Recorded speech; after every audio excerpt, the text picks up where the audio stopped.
足足開咗20年。我哋整個東莞都出名啊！我哋請個師傅做咗30年嘅。菜單肯定同人唔同啦。呢個餸應該都冇乜人做啊！禾蟲炒飯正啦，好好味，焗禾蟲唔加蛋，先至做得禾蟲夠滑嘛。必點嘅燒雞，我哋呢個燒雞係用靚嘅嗰啲牛奶做出嚟，所以特別香。蜆肉質而炊飯，蜆肉又鮮，質而又鮮，雙鮮啊！秋風起啊！嗱，鴨嘅包七腸，哇，正啊！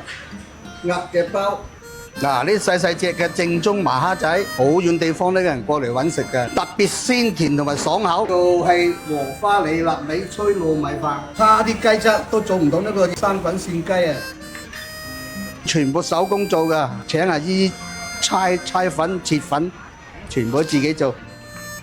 多人話食翻細個嘅味道，長安沙井啊、涼布啊，好多人過嚟食啊。